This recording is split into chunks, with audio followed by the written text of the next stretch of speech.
న్యాయం నిలబడుతుందా? మనం ఏ ప్రభుత్వం అయినా కానీ, ఎవరైనా కానీ, ఏ పార్టీ అయినా కానీ అధికారం ఉంటుందా? పారదర్శకత లోపించదు. కింద పనిచేసిన వాళ్ళు కొద్దిగా వెనుక ముందు అవుతారా లేదా? ఇది సర్వసాధారణమైనా కాదా? వ్యతిరేకిస్తారా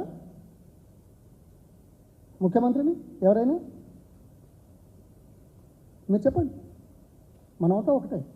ఇగో అందుకోసమే దీంట్లో దురదృష్టం ఇక్కడ ఈ ఆఫీసర్లు ఎవరైతే ఉన్నారో, కమిషనర్ పోలీసు, డీసీపీ, మిగతా ఆఫీసర్లు ఎవరైతే ఉన్నారో వీళ్ళందరినీ వెంటనే ట్రాన్స్ఫర్ చేయాలనే మాట తప్పనిసరిగా మనం దీనికి చేసాం. ఈ రకంగా ఇంకోటి ఏంటంటే కేసీఆర్ గారిని, తర్వాత వర్కింగ్ ప్రెసిడెంట్ గారిని టార్గెట్గా చేస్తూ అనేక రకాలుగా మాట్లాడుతున్నారు. Without any basis, without any proof, without any case. ధైర్యం ఉందా? లేదు కదా. ఊరికే మాట్లాడేస్తే అయిపోతుంది. రాజకీయాల్లో ఉన్నాం అనుకున్నారు. ఇక్కడ ఎవరు వీళ్ళు? మహేందర్ రెడ్డి గారు, శ్రీనివాస్ రెడ్డి ఎమ్మెల్యే గారు, తర్వాత ఒక మంత్రి, లేడీ మంత్రి ఆమె కొండ, వీళ్ళంతా ఏదో మాట్లాడారు. ఏది 31st మార్చి రోజు. దానికి కౌంటర్గా మరి జవాబు చెప్పాలని చెప్పేసి మరి పిటిషన్ కూడా వేశారు. సో ఇది కాలయాపన కోసం రాజకీయ కోణంలో చేసే కార్యక్రమాలే కానీ ప్రభుత్వ పరంగా న్యాయం కోసం చట్ట పరిధిలో చేసే కార్యక్రమాలు కావు అనేది చాలా స్పష్టంగా కనబడుతున్నారు.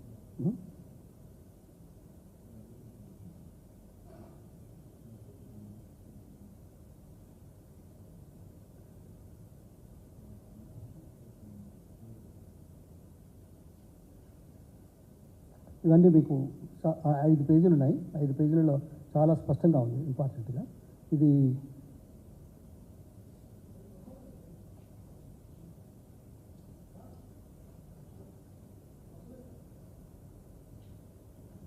ఇప్పుడు పంజగుట్టలో ఫైల్ చేసిన కేసు ఏదైతే ఉందో ఇది ప్రభుత్వం చేయకుండా ఇది ఎలక్షన్ కమిషన్ పరిధిలోకి తీసుకుంటే బాగుంటుంది అనేది ఒక మెయిన్ చాలా స్పష్టమైన డిమాండ్. రెండవది ఈ ఎవరైతే దీంట్లో రోజు ఎన్నికల సందర్భం లోపల అధికారంలో ఉన్న పార్టీ తరఫున అధికారులు ఏ రకంగానైతే బ్రీఫింగ్ కానీ లేకపోతే ఏ రకంగానైతే చర్యలు చేస్తున్నారో వాళ్ళు వెంటనే ఆ పదవుల నుంచి తప్పించి ఎలక్షన్లో కోడ్ ప్రకారం కొత్త వారిని నియమించాలని, ఇవన్నీ కూడా వెంటనే చేపట్టాలనే డిమాండ్ తోటి మనం ఎలక్షన్ కమిషన్కి ఇచ్చాం. ఇది దురదృష్టకరం. ఇది ఏదో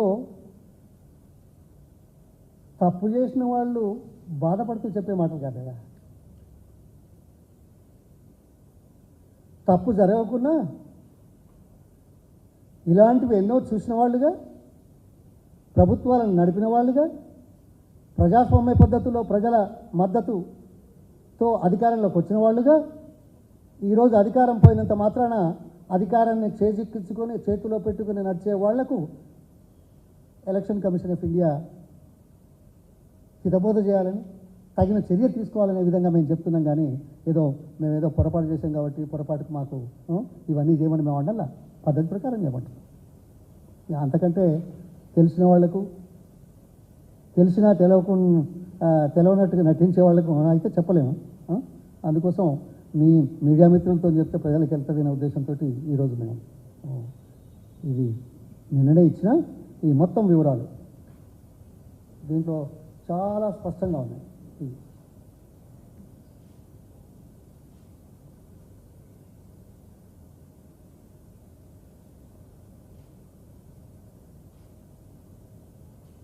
ఈనాటి రాజకీయాల్లో ఆరోపణలు ప్రత్యారోపణలకు ఊహించి మాట్లాడే రాజకీయ నాయకుల మాటలకు వచ్చే ప్రచారానికి, ప్రజాస్వామ్య పద్ధతిలో ఎన్నికలు సవ్యంగా నడవడానికి దయచేసి ఎలక్షన్ కమిషన్ చర్యలు తీసుకోవాలని చెప్పేదానికి అంత ప్రచారం రాకుండా ఉండకుండా చూడాల్సిన బాధ్యత మీ మీద మా మీద ఉందని దయచేసి నేను కోరుకుంటున్నా. ఈ అంతకంటే నేనేమంటా, ఒకటి రెండో పాయింట్ దీనికి సంబంధం లేదు.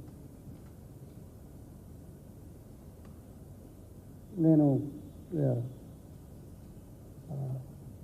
సోషల్ మీడియాలో పెట్టాను ఆల్రెడీ, ఇప్పుడు ఇంతకుముందే ఇక్కడ రాకముందు. ధాన్యం కొనుగోళ్ళు,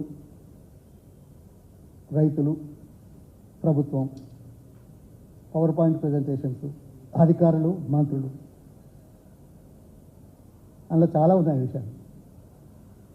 ఇలా 2-3 అంశాలు చెప్తాను. ఈ సంవత్సరం మార్చి 25గా వాళ్ళు